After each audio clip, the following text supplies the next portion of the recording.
Bonjour mesdames, aujourd'hui je suis de nouveau avec Nathalie Candiolo, médecin généraliste avec une spécialisation en gynécologie. Tu travailles dans les PMI et dans les CMS. Aujourd'hui une question importante. Nathalie, au bout de combien de fausses couches on peut faire un bilan de santé pour savoir ce qui peut poser problème? Alors c'est une question que posent beaucoup de dames, notamment à la deuxième fausse couche. D'accord. D'affilée.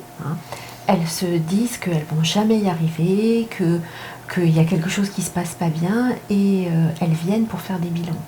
Et en fait, nous, on a pour règle de faire des bilans qu'à partir de la troisième fausse couche. On part du principe que toute dame qui veut plusieurs grossesses aura fatalement dans sa vie une fausse couche.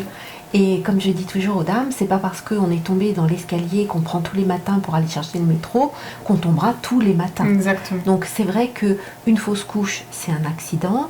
La deuxième fausse couche, c'est encore un accident.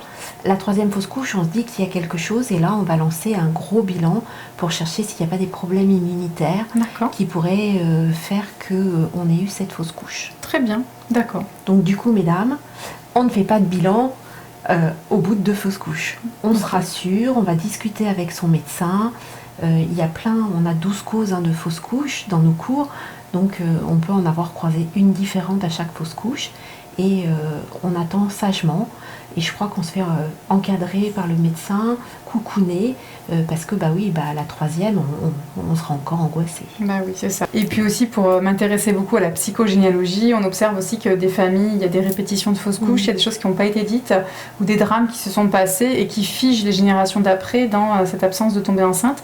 Donc des fois, il y a vraiment quelque chose de médical qui se passe, et puis des fois, il y a des blocages inconscients, soit liés à notre histoire personnelle, soit des choses qu'on porte qui ne nous appartiennent absolument pas, mais qui sont quand même présents et qui nous envahissent et qui témoignent d'un blocage familial. Voilà.